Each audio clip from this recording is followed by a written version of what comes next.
On this episode of Star Trek Universe, we are talking about the Star Trek Discovery Season 5 trailer, talking some updates for Lower Decks, Strange New Worlds, Section 31, and Legacy, and a whole lot more right after these strained cries from sponsors whose identity we cannot know.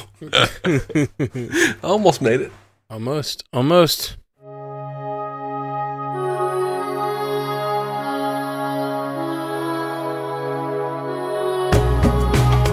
Welcome to Star Trek Universe, the podcast where you get to listen in on two lifelong friends sit and chat about Star Trek. My name is Matthew Carroll. I'm David C. Robertson. Dave. Yes. We hadn't had a show between the two of us in a while. You and Effie have been doing those original series coverage and rewatch. But you tell me there's much news. There's much. So it's been building. I answered your hail, and I'm here to learn the status report, mission update. What's going on out in the world of Star Trek, my friend? It wasn't a hail. I was sitting next to you on the couch. That's true. Anyway, a lot of news. First off, just want to bring this up. Gary Graham passed away. He played the Vulcan Ambassador Saval on Star Trek Enterprise. He died of a cardiac arrest. He was 73. And then today, news came down that Kenneth Mitchell, who played the Klingon Call in Discovery, he was also the character in the wheelchair thing on Discovery, where he was like standing upright. He actually had ALS in real life, and he passed away. He was only 49. So, thoughts and whatnots to all of their family and friends and for sure fans who love those guys. Let's talk about the Discovery Season 5 trailer. Yeah, that's the biggest thing we got going. Is Discovery Season 5. What did you think? It felt like a lot of the same old from Discovery. Yeah. And there's a lot of hyperbolizing in this trailer. Like, it's the greatest mystery. It's the big, most powerful. It's the thing. Mm-hmm. I don't care. Yeah. It looks like it's going to be fun. It looks like there are going to be lots of pew-pews, lots of inspirational speeches. It looks like it's going to be Discovery. Yeah. And I'm here for it, but not terribly excited. Yeah, I hear that. I think it looks good. The one thing that I feel they went for with this trailer that I don't know that Discovery always goes for, is a sense of awe. Like it had sort of a just seeing the beautiful worlds they showed. Like they usually go for a sense of awe. I'm kidding. I just had to make the joke. I think they go generally for a sense of like adventure in a danger sense. It's like there's a big threat and we're going on a adventure to stop it or whatnot. And obviously this one's going to have some sort of threat as well. We see some of that if it falls into the wrong hands. But this gave me more like I said, Indiana Jones vibes, where there's a great power they're seeking, which is a little bit different than we've had in the past. Unless instead of like, these villains are after us, this war is happening, it's like some sort of hopeful thing they're looking for, and like just that opening with her and Saru standing on that cool waterfall looking over the planet just gave me vibes of, sort of Strange New Worlds-esque, like, let's actually like focus on how cool it is that we have these strange worlds to visit, one thing in the trailer that really does not interest me is the fact that it's like this is thing that they're gonna have to like unlock with puzzles and stuff and like I love that stuff. The code. Yeah, I don't. That's like what I don't like about like Indiana Jones and Aquaman and National Treasure and all that horseshit. I'm like, I don't give a shit about your. For me, it just depends on how it's done. Like, I do care. I love that sort of stuff. I love little puzzle boxes and mysteries, and I like when there's a clever solution that, especially if as the watcher, the viewer of the show, you could figure it out on your own. You know what I mean? I really liked that sort of thing. But it's a really tricky balance because, like, if you make the answer visible to the audience, you run the risk of making the characters look stupid. So there's this like really weird balance. If you want to make the puzzle hard enough that it seems like it's fair that it's taking them a minute, but like visible enough that the audience can kind of like gauge an idea, or like you want it to activate the part of the brain of the audience where they're trying to solve it themselves, and then when it's solved, they go, "Oh right, I saw that." You know, something like that's when that kind of puzzle stuff's at its best. And I don't know that they'll pull that off, but I love that kind of stuff. I don't remember loving the execution, but I really did like the attempt last season when they were trying to decrypt the language of those Me too. creatures. Yeah. I loved that. And like, I don't think they gave us enough to figure out that puzzle, but just watching them solve the puzzle and do this thing we've never seen them do on Star Trek, which is like try to communicate, like learn a language in this completely new way and a new kind of creature. I mean, you know, obviously they've communicated with creatures before, but like it just felt like a very proceduralistic, like actually sitting and learning instead of like, I don't know, most episodes of Star Trek where you're trying to communicate with a non-understandable being. It's like they just misunderstand them for a while, and then they go, "Oh wait, it's doing this. I see. They're talking to us in this other spectrum or something." You know, this felt more like this very deliberate full episode of trying to figure out how to have negotiations with this, immense species. It's so different, and I really liked that episode a lot. Yeah. So more of that, I'm down. Yeah, if they do more of that, we know that they have a villain who is also after whatever this mystery is. You know, so I don't know if he's going to be really a villain or more of just, you know, general antagonist. Right. Someone that's racing them to this ultimate power. I'm curious what it is. Yeah, I mean, it's the final season. Like, obviously the stakes are going to be high. They didn't know it was going to be the final season. Well, they did at some point. They rewrote a bunch of it and refilmed some episodes and things. So. Not that much. It was just in the last episode, I think. But oh, okay. I thought we discussed they did a little bit more intensive reshoots than that. They did some reshoots. Yeah. So they did wrap things up. So I mean, it's Discovery. Every season has been like universe-ending stakes. So I'm okay with this one being big stakes. And I'm just glad it's a little different instead of just the same old. The universe is going to be destroyed. Solve it before it does. I've decided I don't need big stakes. I also enjoy little stew meats. Yeah. That was a dumb joke. I'm sorry. I was just trying to convert it to a stew little joke. I was desperately hoping you wouldn't. You're hunting stew meats because you're so mad at Stu for pretending for his identity theft all these years. Yeah. So on last Thursday, Sonequa Martin Green was at the SCAD TV Fest in Atlanta and was talking to TV Line a little bit about the big stakes. Nice little unintended segue. She says, even though the stakes are as high as it could possibly be, because there's a big thing in season 5. There's also a great sense of adventure and fun that we were really adamant about injecting into the show. So it is a bit of a tonal shift that I think people will enjoy. What's the big thing? I want to know. I don't know. Most powerful thing in the universe somehow. Yeah. It's always like the biggest possible thing that they could ever possibly do. Yeah. I do think it's mostly been threats up till now. So like I think this is different. This is different. It is still like a big thing, and I'm sure, like they said, if it falls into the wrong hands, it is a big threat. But I don't know. Just it definitely, I saw all the stuff she's talking about with the vibe of it having fun and adventure. I see that in this trailer. Sure. I mean, it looked nuts when we saw that clip a while back. What I told you I liked about it was the puzzle, and then it looked like they were on an episode of The Challenge. So,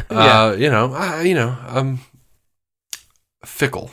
TV Line asked Sonequa about the chances of seeing some familiar faces outside of the crew in season 5, and she said, "Oh, that's a nice question. I hope those chances are good."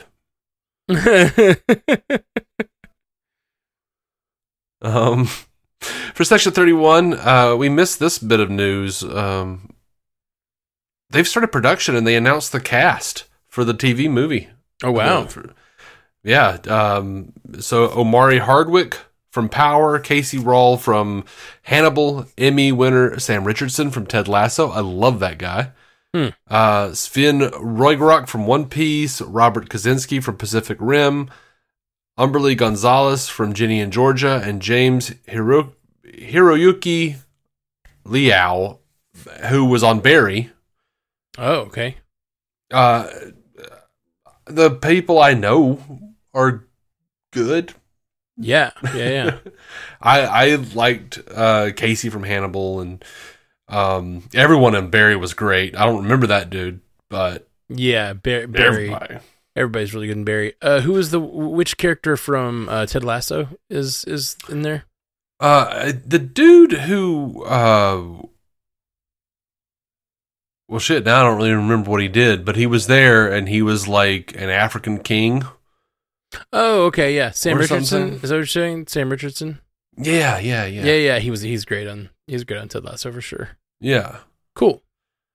So, fun stuff. Don't know what to say about it, but it seems like a thing we should mention. It's in production. They've got a cast other than Michelle Yeoh. Yeah. Well, that's exciting, man. The fact that it's a movie now it changes. I mean, clearly it changes the scope of what it's going to be, but I'm still very interested in it. Yeah, I'm more excited for it to be a movie. I didn't want a television series. Not really. Like, I kind of did, but like, I'll take it.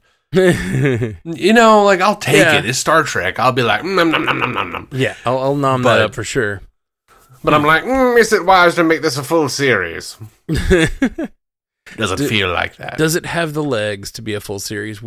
I think, obviously, I think Section 31 could be a great series. We have talked about it for years, the possibility of a Section 131 series. But yeah, it just depends on what they were going to go for with it, and the fact that we still, I don't even know where she ends up. So it's very interesting. They could go anywhere in the entire history of the Federation to make this particular Section 31 story happen. So that is really fun. That's fun. Over to Lower Decks. Yeah. They're talking to Trek Culture. Showrunner Mike McMahan talked about a little bit of what we can expect in season 5. Says, we've got some really amazing cameos. I think we really outdid ourselves this season. Stuff nobody could expect. Stuff that was very difficult to lock everybody into and involved me writing personal letters and calling in favors. And this is me saying that after how hard it was to track down Shannon Phil, who I love. She played Cedo Jackson. So that what amazing cameos. More amazing cameos? More amazing than Nick Locarno? Yeah. Like sounds like he really did a lot to bring a lot together this season. That's exciting. Yep. Tawny Newsome at the Farpoint convention said there is something that I want to say. Or someone that I want to say, because they said, they asked who she would want to work with from previous Star Trek, and she said, there's someone that I want to say, but they're coming up in season 5, and so I can't tell you about it. But I'm very excited for season 5. Then she said, because I know there's like at least three of our listeners who are going to hear that, and if they don't know it already, they're going to get all excited thinking, it's the Cisco. No. Because she said that in addition to the season 5 person that she's talking about, her holy grail would be to get a scene with Avery Brooks as Cisco. So yeah, so it's like if those of you who are excited for a moment thinking it was Cisco, that's the only person we know it's not. Actually, that's not true, because she goes on to say she's hoping to get a chance to work with Terry Farrell and thinks it would be cool to see Mariner and Jadzia do some stuff together. So we can assume it's not Jadzia. Yeah. Would she have been there? I guess she could know Jadzia from before her days on DS9, but seems like a stretch there. Well, she was stationed on DS9 during the Dominion War. Oh, I thought she was stationed after the Dominion War. No, I don't think so. Yeah, I don't know the timeline. She's also still... Yeah, I guess I also don't know how old Mariner is because she's been a lower decker. 78. Oh, okay. Well, good to know. Thanks, Dave. Thanks for clearing that up. It was a total guess. I can't believe I was right. When asked if there's anything even crazier than Mariner's past Star Trek adventures she would like to see, Newsome again teased the upcoming season. She said there's some crazy stuff coming up in season 5. Well, I guess her being a freshman, or like in the academy around the same time as Wesley, that does track her down to when she would have actually graduated the academy. So yeah, she would have graduated the academy around the start of DS9 as a series, probably. Mm-hmm. Okay. That does give us an idea of when she might have been there. Well, when they flashed back to her on DS9, she was wearing the gray uniforms with the ridges on the shoulders. Right. From the latter half of DS9. Right. I guess I just assumed it was after but I guess it's possible she was a lower decker. We just didn't know she was there the whole time. Sort of thing.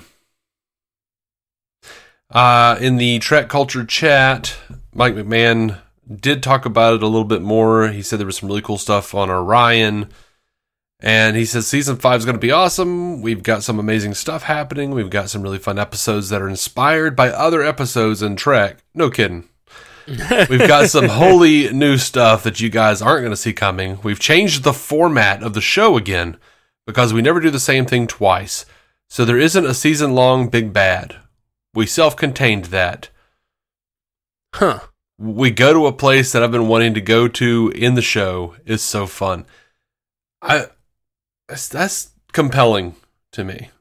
The fact that there's not them going somewhere, or the fact that there's not an overarching villain or whatever? Well, all of it, but more like that they've changed the format of the show. And yeah. Again, because they did go from more of an episodic thing to a couple of seasons of heavy serialization. Yeah. Heavy for them. Yeah. Not. I don't feel like the show has ever been that serialized. I mean, obviously, there's little I think what they did last season was a good balance. It's like pretty episodic storytelling, but a little bit of glimpses of the stuff to come, and then they had an episode to wrap it up. I like that kind of stuff. So it kind of bums me out that they wouldn't do a serialized thing. But I'm just so curious, if they don't do that, what are they doing? And I don't know. I like Lower Decks enough that I'm kind of going to be excited no matter what they do. Oh yeah, for sure. Me too. I'm going to be like, okay, well, you've earned your keep. Mm-hmm. Man, you got my trust. I know we've moved on to Lower Decks now, but I was just thinking about how Discovery starts next month, and I'm like, or 2 months from now almost, month and a half, and I was like, man, it feels like a long time since we had a season of Discovery. And I was like, it's probably just that thing I do where I always feel like it's been 3 years and it's only been a year. So I just looked it up, and it's been their last season started in November of 2021. So it's been almost 2.5 years since a season premiered. That's a long time. It's a long time between seasons. And I know they've had strikes and all kinds of stuff, but that's my feeling was correct that it's oh wait, it has been a while. Yeah, they just kept pushing it back too, but it premieres April 4th with two episodes. Okay, cool. Yeah, it's gonna be a late night.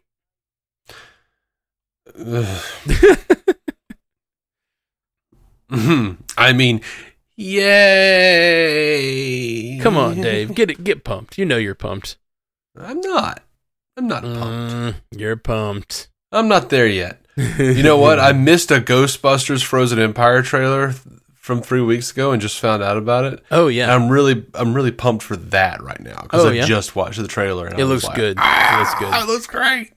It does. I feel like there are 3 or 4 comedians in that one, like that aren't really listed. They're not listed as Ghostbusters or whatever, but I feel like they're backdooring us a like Ghostbusters set of 4 comedians, sort of a la the old crew, with like I think Kumail Nanjiani's in there. Who else is in there? There's a few people in the trailer. They all show up anyway. Obviously Paul Rudd, Kumail, Patton Oswalt. That was the other one I couldn't think of. That other guy whose name I can never remember, the blonde-headed dude. Yeah, my brain's. It's been a few weeks. We talked about it on Multiverse News when it came out, and I was like, yeah, that feels like they're doing like a a full set of new Ghostbusters that we don't know to expect. Yeah, but it'd be neat to see. Yeah, I'm excited. I love Ghostbusters. Going back to Star Trek though, Lower Deck season 5. I liked this answer. So they were interviewing Tawny Newsome, and they said, "I know this is more for showrunner Mike McMahan, but how are the chances of it still arriving this year because the strike slowed it down a bit?" And she says, "I don't know anything officially, but judging by my math, I think we stuck to our production schedule kind of well because we were really ahead before the strike.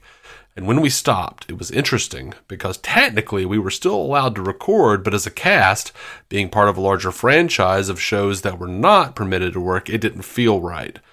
And so Jack and I and all the others, we were torn between not wanting to put pressure on our animators and delay their production timeline, but also wanting to honor the spirit of the strike even though we're technically allowed to work. So we did not work during the strike. And I think it still is going to work out, and I'm really sorry to our lovely artists who work on it if we did put pressure on them."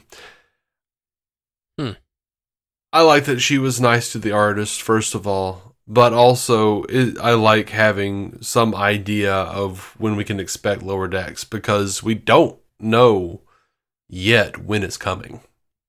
Yeah, for sure. But I also like that they didn't do work during the strike. Yeah, even though they could. Yeah, that's especially for a big project like that. It feels like a big. That's a large stance to take. To hold up a production like that when you technically don't have to. I'm surprised the studio didn't put a little more pressure on them to do that. They asked, so for season 5, would you say it is more of the same good thing or something different? And she said, yes, both. It's more of the same in a good way, but not more of the same in the thing that I think a lot of people were ready for Mariner to put behind her, which is some of that self-sabotaging energy that she has grown from and put behind her. She has had to embrace the promotion and figure out a way to be chaotic, but with a little more responsibility and growth. It hasn't terribly bothered me, except it has a little bit that Mariner has been not growing for years. It's like any show where a character has a trait that isn't great about them. I think they've done a pretty good job with giving her moments of reflection, and if she's not going to get it solved in one episode, sure, this is season 4, but going into season 5, but that seems like a normal course for a character. It's that old Gilligan's Island thing of it sucks they never get off the island, but once they get off the island, the show's kind of over, right? These are the characters we have, and I know that she can grow and then grow again in a different way, but that is the character that we have, and people don't change that often. I mean, really, we all know people. And how you doing? Yeah. People take time to get over their major issues in their life. Oh, sure. And in this scenario, it took her actually being confronted with Locarno to sort of sort through some of that stuff. Yeah, I mean, you expect a little more speed on TV these days. With that, depends. But Depends on the show. And depends on the show, depends on how serialized it is, depends on how character driven it is, which while there are characters on Lower Decks. I would not call Lower Decks a character-driven show. Maybe that's offensive. And yet they've grown more as characters than the entire cast of TNG did.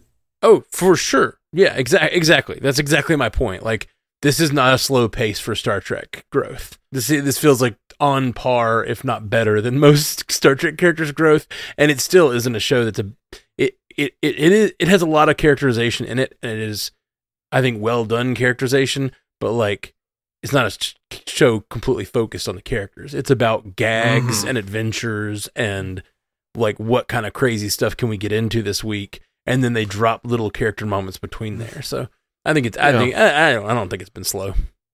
I don't know. I do think it has been pretty character focused, honestly, and more so than a lot of Star Trek in the past has been. So I agree with that. I just think like it just depends on what you're comparing it to. Like, you know, you're comparing it to modern dramas where like people change drastically from episode to episode, and a season will be a very intense character. Like, it's all about their character and how they're moving, and you have an entire episode where you're chasing a fly around a vat or whatever. Like, that's different than this, which it's, you know, slapstick craziness. And like, yeah, I think the thing about this show is mostly the overarching stories are character stories, and everything else is just sort of this, the episodic stuff's less focused on that. Yeah. Every once in a while we get a big like character driven episode, like that one with Rutherford where we found out about his past, and you know, that's sort of like leading to that other overarching story we're getting, you know. So we get some Mistress of the Winter Constellation. Oh yeah, stuff yeah. Tendi. That was huge, and obviously led to big things this season with her completely leaving. If you want to watch that season, own it. Do something like that. The Blu-ray and DVD are going to be out April 16th, and the digital has already been released. So go check that out, y'all. Sweet. If you haven't checked it out already.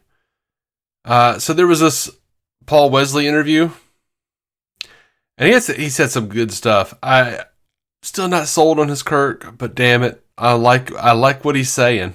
They said Kirk is such an iconic character, but there is also a cliche of Kirk in popular culture.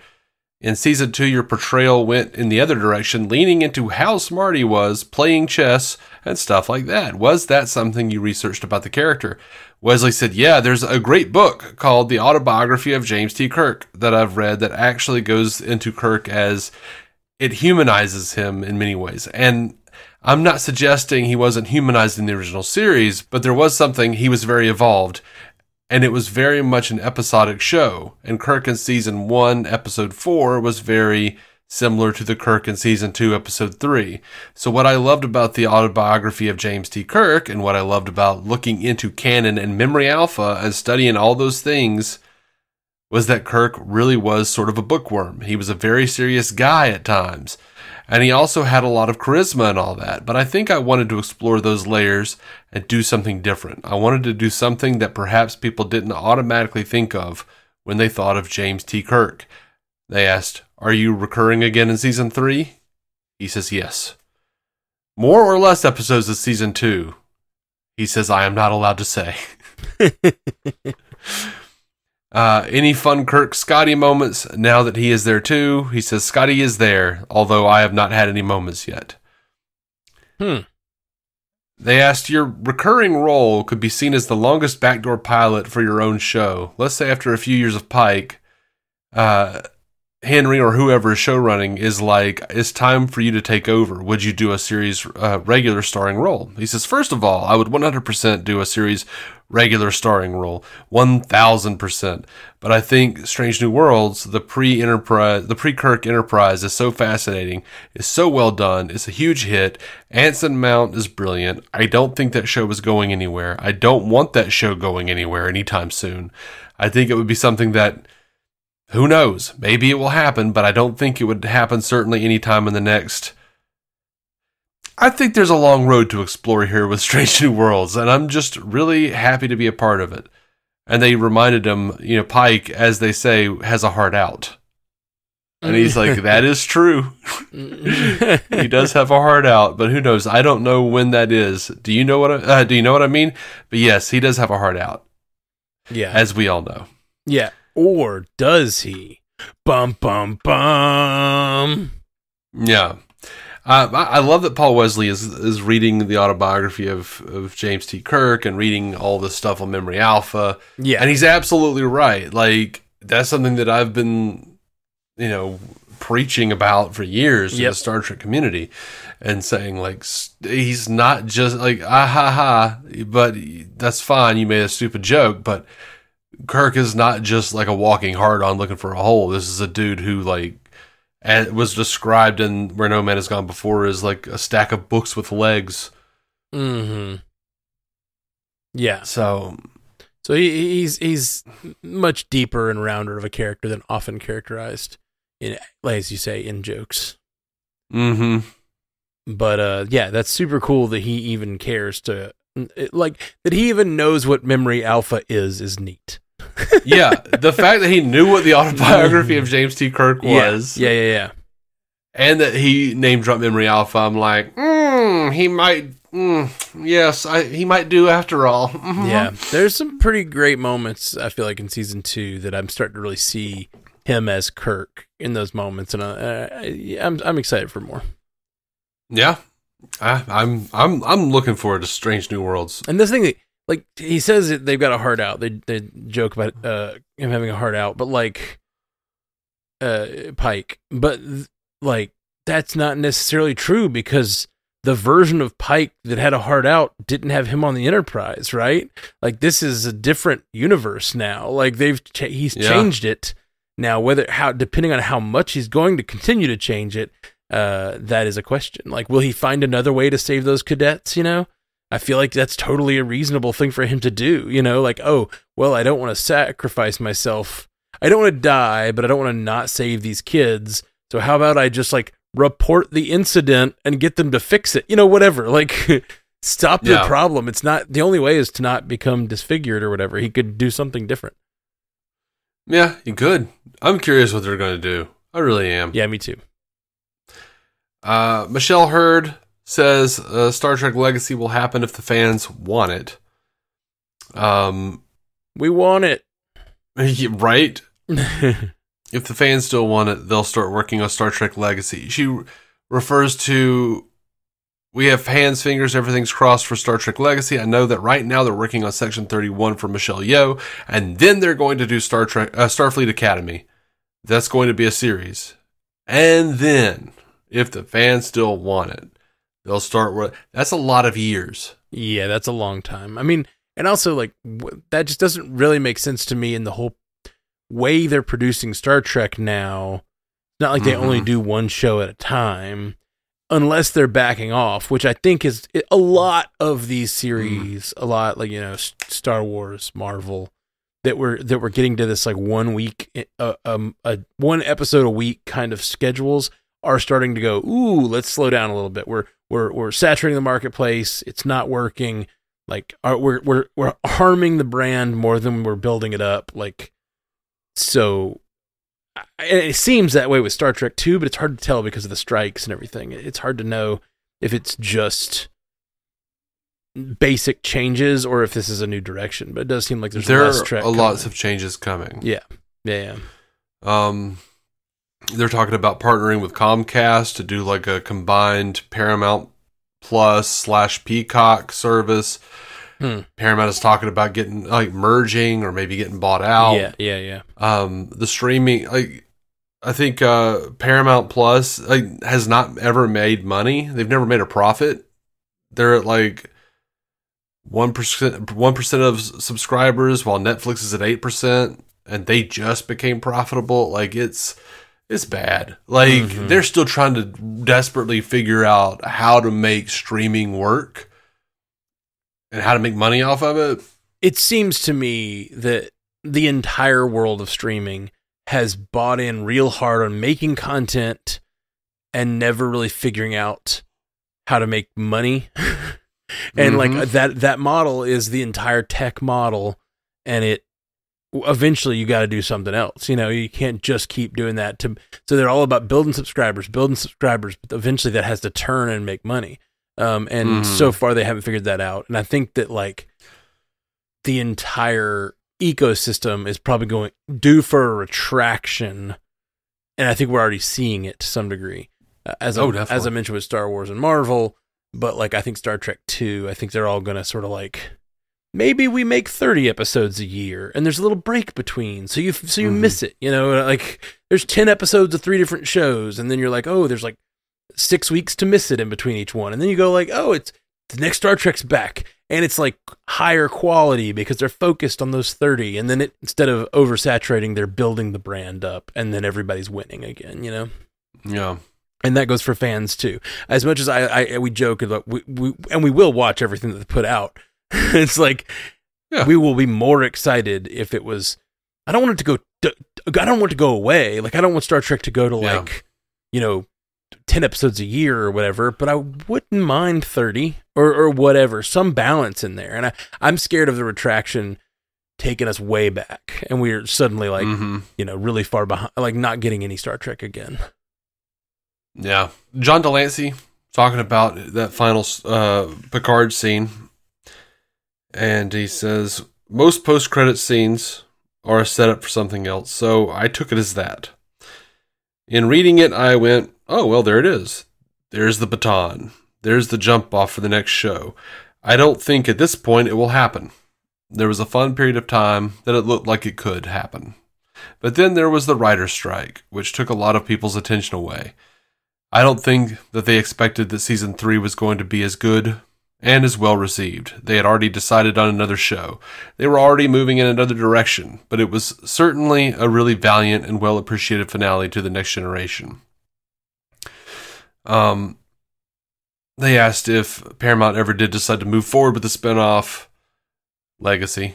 Delancey said, my involvement has always been as a catalyst, as a disruptor, as a character that pushes the envelope and makes everybody hopefully learn something. That's one.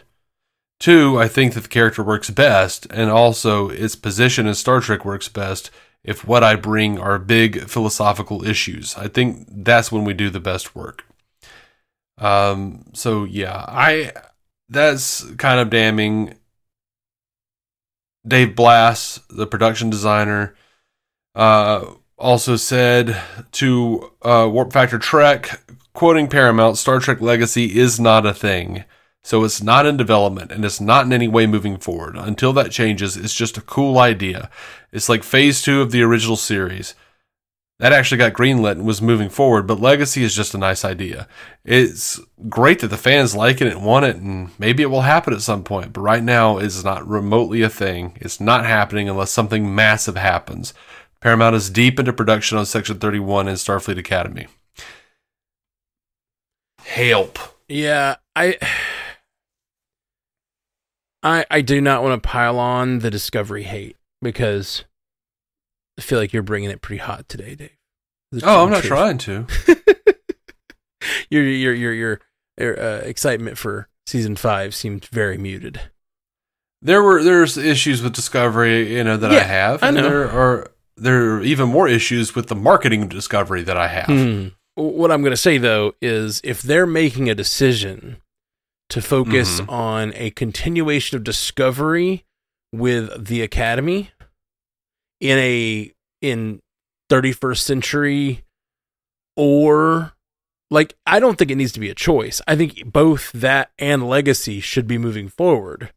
But if they're deciding to retract and make decisions, Legacy is so the obvious choice in my mind. And I do not dislike Discovery. I like Discovery, but like it's set in a time and a place that is so far removed from other Trek, and the era that Legacy would be embarking on is exactly what we've been asking for since, DS9 went off the air or whatever. Like all these, the era after the next generation. What is the next generation look like? And I really want that.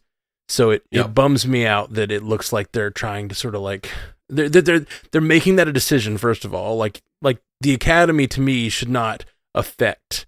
Also, you've got two production teams. One that has been making Discovery, that is looking at making a spinoff of Discovery with Academy. We don't know. We don't know that it's a spinoff of Discovery. We don't know what it is. At one point, they discussed wasn't Tilly discussed as possible cast member for that? Or is that just that she on the show said she's going to the Academy?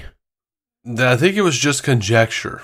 Okay, I thought that part of it was for sure. But I've been paying attention every time they mention Starfleet Academy, and I have not seen confirmation. Okay, well that may have been only speculation.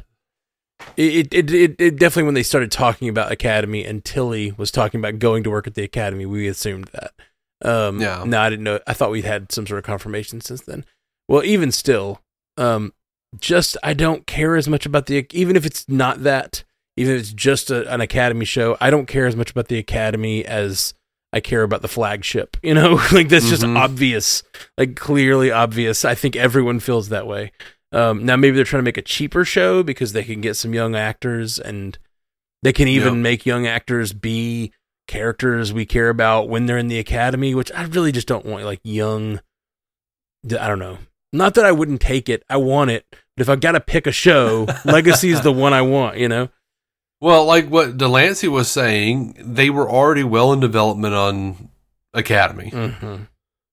So now they're mired in the sunken cost fallacy. Sure. And they're like, well, we've done all this. I just don't think they make that a decision. I think they need to make that. I think it should just be pursuing both on a separate track. No.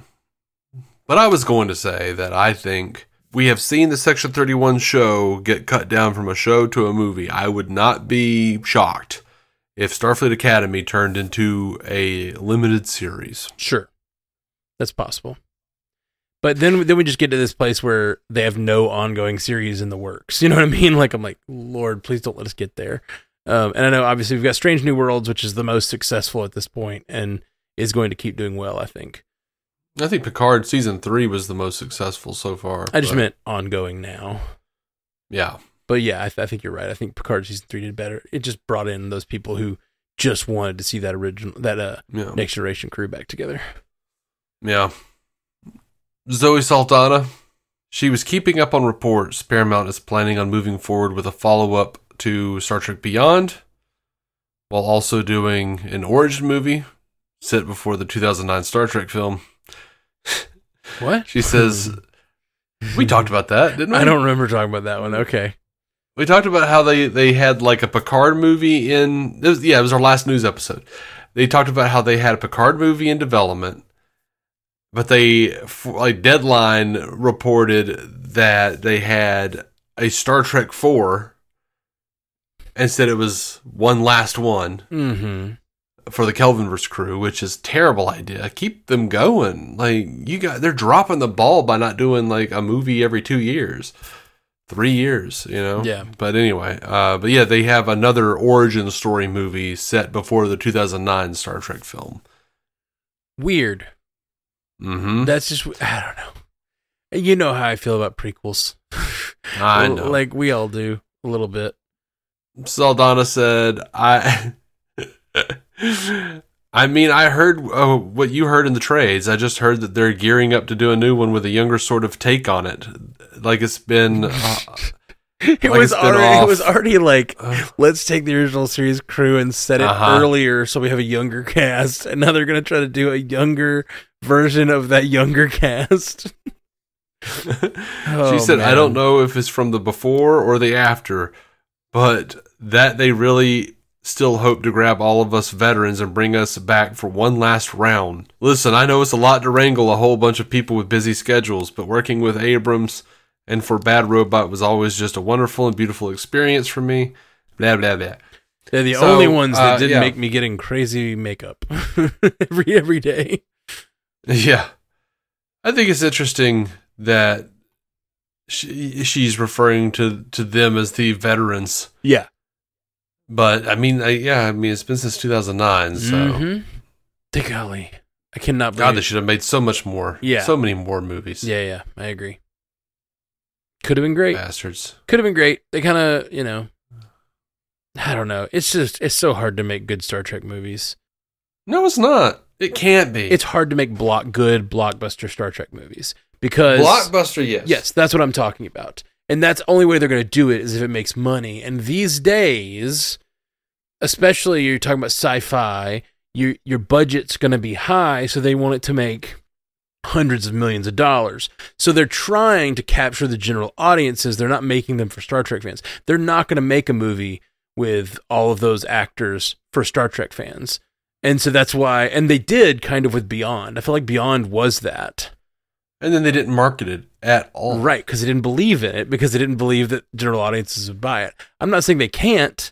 I think that if they had, like you said, every 2 years had been doing this, I think they could have had this really epic course of those movies, and they could have been building on their own hype and could have their own franchise going now. But now it still just feels like they're still the younger cast that's doing the thing the older cast did. You know what I mean? Mm-hmm. Especially since Beyond didn't do as well and it wasn't marketed. A lot of people don't even probably realize it happened. So the general audiences know, yeah, I saw them. I liked the new Kirk and Spock. That was cool. Oh yeah, and then they saw Khan. They fought Khan there. Just like the old crew. They're remaking the old ones. You know what I mean? Like, it's just like the general audience doesn't see them as the new crew. They see them as like remakes. And that's not what they were intending to do, but that's all J.J. Abrams knows how to do. I think they should give it to someone else. I know that the last one, yeah. Oh yeah, I don't like J.J. Abrams at all. I really like, I like some of his stuff, but it seems like the stuff I like about it has nothing to do with him. I'm really not a fan of J.J. Abrams. Wow.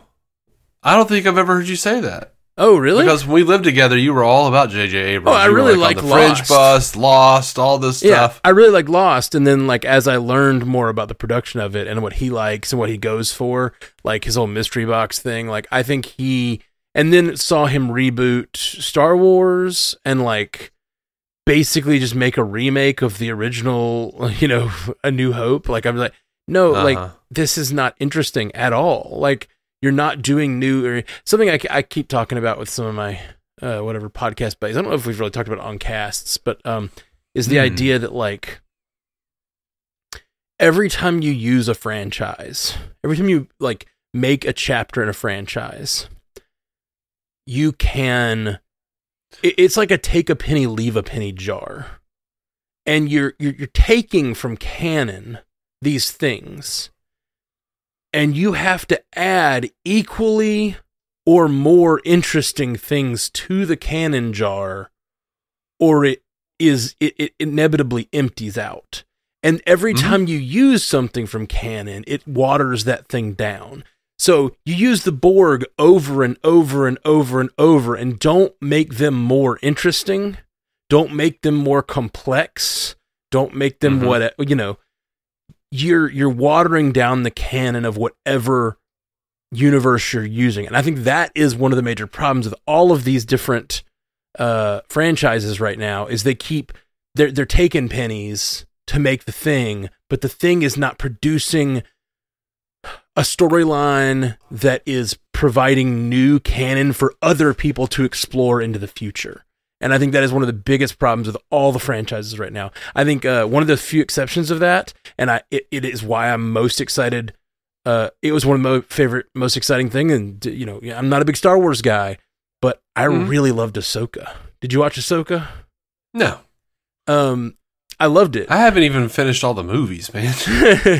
Well, Ahsoka happens like way in between, like right after the original trilogy, or shortly after, whatever. Anyway. It's in that era, so you don't have to know anything of the future. But Ahsoka did all this cool stuff to like provide new interesting characters doing new interesting things. Some of it borrowed from like legends and stuff, like the old books that aren't canon anymore. They borrowed some things, but all of those things that are from legends, it's the same reason comic book movies work when they actually adapt the material. You know what I mean? It's like that, and that's why we get so pissed off when they do things like Secret Invasion, which use the name of the thing, but don't actually adapt the material. Because it's like, you're taking the penny, and what you're leaving is not the new canon. Like, we don't have Secret Invasion didn't happen in the MCU. it's just like a very small, minor version of it that didn't like add up happened in the MCU. So you took the penny of using the name and you put back like a turd. Like you're not returning to the jar what needs to be returned to the jar.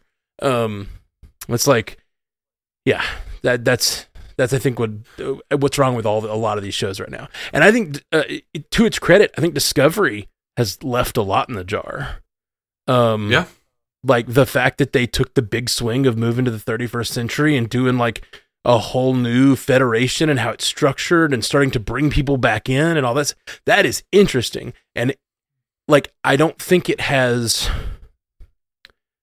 because that show isn't as widely watched by general audiences, like we talked about with Picard, everybody wanted to see the original or the next gen crew back. So a lot more people came back for it. Like, I think it's problematic because like, maybe there's not enough people who are seeing that new canon to like continue on that story, but like you could absolutely set more stuff in the 31st century, and I'd be fascinated to know what is continuing to go on with that version of the Federation, you know? But yeah, anyway, I mean, I don't think I care, but mostly because if they're going to stick in the 25th century, they need to stay in the 25th century for a minute. I agree with that, and not have like do one or the other. Really, is how I feel. Yeah, I don't want to see like, well, we know that everything's going to be fine because, bullshit in the future. You know? Or either do one or the other, or make them all alternate timelines somehow. Show us that they're alternate timelines, so that we're like, okay, that's happening in a universe, just not necessarily ours, and this story isn't necessarily going there. So everything isn't a prequel of everything else. Yeah. Anyway, here's a weird thing that I'm going to jump to. On Armchair Expert with Dax Shepard, Noah Hawley was a guest, and he said, I mean, I was going to make a Star Trek movie with Cate Blanchett and Rami Malek. Could have had that, America. Oh, man, that sounds amazing. That sounds absolutely amazing. Doesn't it? I am so into Noah Hawley right now after the season of Fargo, and I've been really kicking the Star Trek side of myself that never happened. Yeah, I am annoyed with him because he's gonna, I think, cut out Prometheus or something from the Alien canon. I think that was him. Yeah, they're making a new series, but it is a prequel. I don't know. I don't remember. But they're going to ignore Prometheus. They're ignoring Prometheus, but I don't think they're necessarily like saying it, contradicting it. They just aren't including that parts of the canon, which I haven't seen Prometheus, so I can't even really talk about it well. But I know that it's Prometheus, and there's another one that are like prequels to the Alien series. So they're setting their new show, I think, sometime before the first Alien, but it's not going to connect to those. But that doesn't necessarily mean it's going to disconnect it. Just not going to. Yeah, it's just not what they're going to. But you will like what he says in that. He's like, we wanted to go and use the old. We're basing it on the original Alien. We wanted to use the toggle switches and the old technology and all of that. That is in no way surprising to me, right? Because Noah Hawley did Legion. Yep. It was very 60s. Yes. Oh my God, it is one of the best shows that's ever happened. Mm-hmm. And I'll never completely hate him out of my love of that show. Yeah. And what he did. And I would have loved to see a Star Trek movie that he directed. Me too. But here's some good news. Terry Matalas nominated for Writers Guild Award for Star Trek Picard. Nice. It's a hard job. He did it well. Yeah. So Picard is the first Paramount Plus original Star Trek series to be nominated for a WGA award. The last WGA nomination for the franchise was for the screenplay for the 2009 Star Trek movie with Roberto Orci and Alex Kurtzman nominated. Another hard job. They did well. One episode of Star Trek The Next Generation, The Measure of a Man, and 3 episodes of the original series, The City on the Edge of Forever, The Return of the Archons, and Return to Tomorrow were previously nominated. Harlan Ellison is the sole franchise winner for City on the Edge of Forever in 1968. Wow. I wonder who he's up against. Who? Terry Metalis. Oh, Terry Metalis is up against major competition with episode writers Shonda Rhimes for Queen Charlotte, a Bridgerton story, John Brown and Ted Cohen of Succession, Georgia Pritchett and Will Arbery of Succession, Chris Brancato, and Michael Paynes of Godfather of Harlem and Peter Morgan of The Crown. Lots of high profile shows. Honestly, the fact that Picard got named in that very prestigious group is pretty impressive.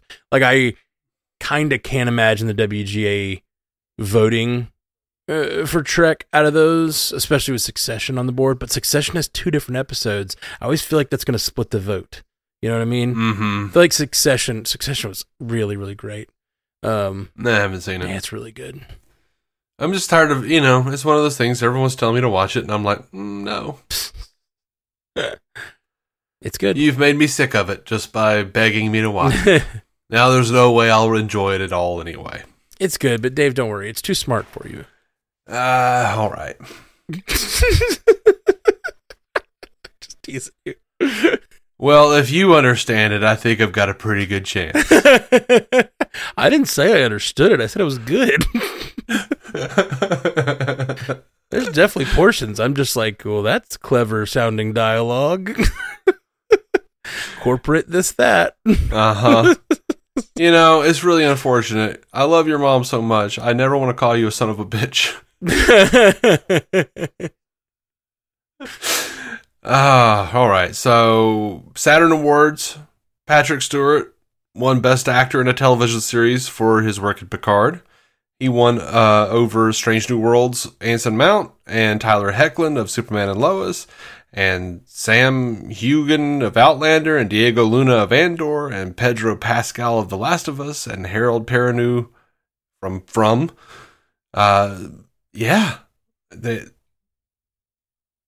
Patty Stewart won over all those guys. That was crazy. Wow. Yeah, that's impressive. Jonathan Frakes won for Best Supporting Actor in a Television Series. And he actually beat out other Picard cast members, Ed Speleers and Todd Stashwick, as well as Ethan Peck of Strange New Worlds. Wow. Which awards was this? Saturn Awards. Okay, Saturn Awards. Cool. And Jerry Ryan won Best Supporting Actress in a Television Series. Wow. And she beat Strange New Worlds' Jess Bush and Celia Rose Gooding, as well as Genevieve O'Reilly of Andor, Katie Sackhoff of The Mandalorian, Sophie Skelton of Outlander, and Rebecca Wysocki of Ghosts. Gotcha. Yeah, so Saturn Awards is science fiction, fantasy, and horror specific. That makes sense. So I was like, man, these guys are winning these acting awards. That's great. But then you started saying like all these other people who are also from Star Trek. I was like, this has got to be sci-fi specific. Oh yeah, definitely. Cool. But Paul Wesley won for Strange New Worlds as best guest star. Nice. And he beat out a bunch of people, and he beat out Andy Serkis, for Christ's sake, and Andor. Wow. Yeah, that's impressive. I didn't see a lot of Andor. I saw some of it, and Andy was great. Yeah, he was great. He was really great. Also in that episode, Eben Moss-Bacharach, who was just cast in that same episode with Andy Serkis, he's another one of the prisoners in Andor. He was just cast as the Thing for Marvel for Fantastic Four. Oh yeah. I saw that. I know him from Girls, that Lena Dunham show. He's been around a while, and he's been in a lot of things. He's also Micro on The Punisher. Yes, which is kind of funny because Marvel, and then he also most recently, I think what brought him to the front of people's minds to get cast the way he has for the Fantastic Four is he was on The Bear, which The Bear is really, really good, and his character fits really well with like the Thing, and he also just has a really gravelly voice, which yeah. You need it's that. Clobbering time. It's clobbering time. I'm down. I've been waiting for Fantastic Four proper MCU for such a long time. Jesus God. The whole cast of Star Trek The Next Generation were presented with a special Lifetime Achievement Award to the Saturns. So, that's nice. Yeah, it's great. And I don't want to talk about this a ton, but the last week Apple released its Vision Pro spatial computing AR VR thing headset. It's a VR headset, yeah. Yeah, and you remember Roddenberry, they have this thing called the archive, and they're like we've talked about it, yeah. Meticulously mapping out like the bridges of all the ships and all these alien worlds and all this stuff. Yeah. And the archive is coming to the Vision Pro. That's really cool.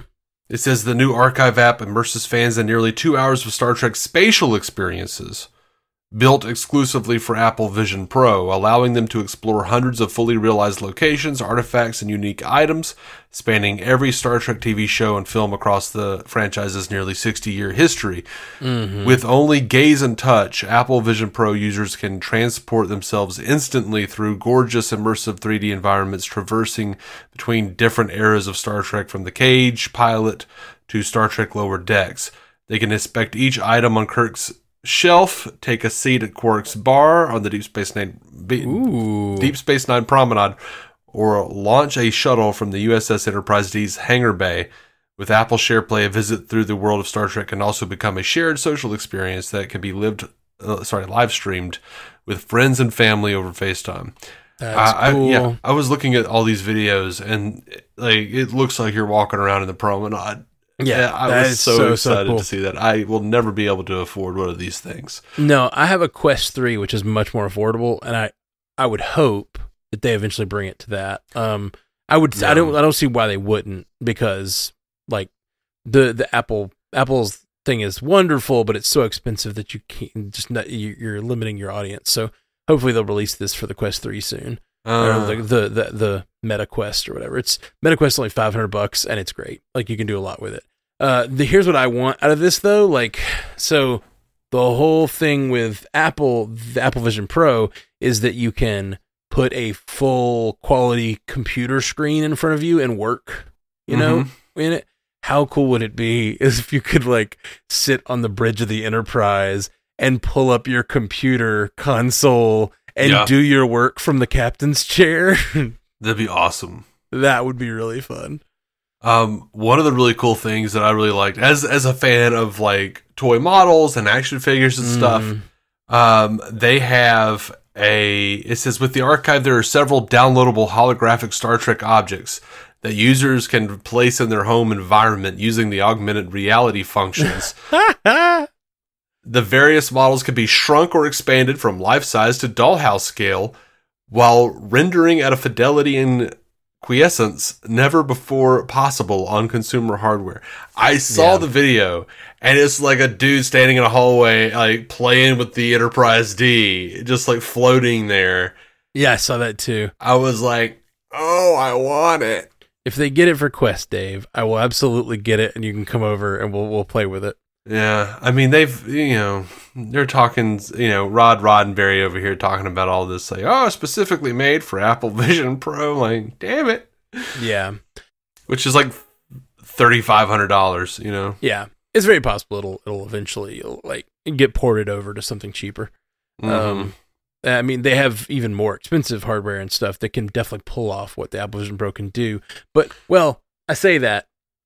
The thing about the Apple Vision Pro that's amazing is that it is like, you just have the little battery pack and you walk around and do your thing. And it's all that stuff in the headset. Most of the ones that can do what the Apple Pro does also have, you have to be hooked up to a computer to do the kinds of, the kind of heavy lifting that graphics do and stuff. But I don't know if you've seen it in the Apple environment. People leave stuff around their apartments. Have you seen this? No, I don't even know what you're talking about. I've watched a lot of videos on the Apple Vision Pro. I bought a Quest 3, and then this came out, and I was just sort of like interested in the comparison. And so what you can do in the headset, and I think what you can do with that environmental whatever. So it's built so you can actually stand up and walk around your environment completely. Like, it doesn't feel like you're in a headset. Like, you can just walk around, Mm-hmm. And you can like leave a notes app by the fridge and like have on it like notes about like what you need from the store. Yeah. And like that, your notes app is by the fridge. So you can leave the room, walk around the house, go to your office, do work, go back to the fridge, and your notes app is still pinned next to the fridge, and you can like type on it or do what you want to do with it. Like stuff like that. There's people that are doing this kind of stuff. They walk around their house and there's just stuff kind of pinned around their house. Very cool. But it would be really fun to be able to like I'm in my office right now, and if I had an Enterprise just floating above me at all times, like rotating above me, it'd be really fun. It'd be really cool. Yeah. Yeah, just. But the archive's latest release of spatial content can also be viewed as a live 2D stream on the web at roddenberry.x.io. And we've directed you guys to that before. We're gonna have all these links in the show notes, but it really just on your computer. It looks really cool. Yeah. God, I just want it. I want it all. Me too. That's all I got, man. That's all I got. Cool. Well, I like it. Thanks for bringing us the news, Dave. Oh, you're welcome. You're welcome. I do try. Yeah, really, you do. Every month or so. Yeah, you dig through the internet and find us all the. There's a lot of interviews and stuff you go through, and I really do appreciate it because you find those little nuggets of interesting stuff. Yeah, I try. I know I don't always succeed. It's okay. Y'all can hate me if you want. Stop taking compliments and turning them into reasons to hate you. I'm having a bad day. It's no good. What was that guy's name on The Simpsons? It's like Gil or something. He's like, gee, Gil, it's a rough day, Gil. It's like he's always just like living in a dumpster or something, but he's like got like a half of a suit on and like one half of his coat tail hanging out, his shirt tail hanging out. I don't know, man. I don't know. I don't remember Gil. He's just like I think that's his name. He's just like a random down on his luck dude who something always happens bad to him. He's like, gee, Gil, I thought that it couldn't get any worse, Gil. Oh. I don't know, man. Yeah, I don't either, man. I don't either. All right. Well, thanks, bud. And we'll be back soon, guys. We only got a few more weeks, and then we'll be talking about new episodes of Discovery. I'm pumped for that. Yeah, and meanwhile, and further still, Effie and I will be talking about Star Trek: The Original Series. We're very close to finishing the first season. Oh, and we have already recorded 3 more episodes that we have. They're just in the can, waiting to be released. I'll probably release them after we release this. So get on that edit, Carol. I'm gonna. And I'm very excited. The next one up, I think, for everyone is Space Seed. And Effie didn't realize that was the Khan episode. Oh, nice. She didn't realize it was the Khan episode until they were like, "What's your name?" And he goes, "Khan." And she's like, "Oh, God, that's Khan." That's the best way to watch Space Seed. Yeah. Love that. I've told this on podcast before, so forgive me if you've heard this. But did I tell you about my mom when I was watching Star Wars with her recently? No. I was watching the prequels because the Obi-Wan was about to come out. Mm-hmm. And I was excited, like just trying to like get a sense of all the relationships and where it was in the prequels, and really just remember it very well. Get it more in my head before I watched Obi-Wan. My mom, I was staying with them because my mom was sick and was helping out around there. And so I was watching through, and she watched with me, episode 1, episode 2. First, let me give you a little background. My dad loved Star Wars when it came out, and he saw it in theaters like 20 times, like the original trilogy. And so he loved it and took her to see Star Wars a bunch, and took her to see all the prequels when they came out. So it's funny because I don't think of him as a big geek or a Star Wars fan, but they watched those movies a lot. He knew all about them. She's definitely seen all these movies, and was around in the 90s when they were being marketed and everything.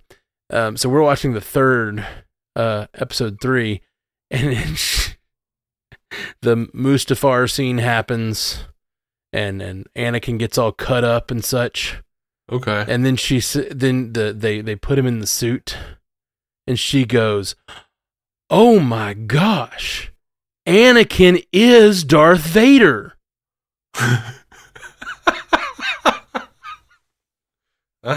She has seen all of these movies many times. Like, this is not her first time seeing these movies. I don't know if I'm sure she forgot, but like the fact that it never like lived in her brain that the little boy was also Darth Vader, when that is like all the marketing was for all the movies. That's like what the movies are about. And she just did not dawn on her until that moment. Yeah, that's wild. Of all things to not grab onto. But best way to watch that movie. That's why I was saying, like, kind of amazing. If you can kind of envy her. Right, exactly. If you can get through all 6 of those movies and then go, oh my gosh, this character I've been following is the big bad from the next ones. Like, that's pretty good. It's pretty good way to watch it. I envy her dementia. Sorry. Weird and dark. Too dark. No, I'm just teasing. She only has a light touch of it. She's not too far gone just yet. Yeah, even with that knowledge, I would assume that your mom probably didn't grab onto it because, like, your dad took her to see all those movies, but she was still like working in her head trying to figure out what the hell she needed to do next when she got out of this movie. Yeah, she's a hardworking lady. Yeah, always has been. Indeed. All right. Well, thanks, Dave. Talk to you soon. Jolan True. Live long and prosper. Thank you for listening to the Star Trek Universe Podcast, a Stranded Panda production. If you'd like to hear more from David C. Robertson, check out the DC On Screen podcast or maladjusted.tv for his web videos. If you'd like to hear more from Matthew Carroll, check out the Marvel Cinematic Universe podcast or listen to his music. Just search for Matthew Carroll anywhere you get music.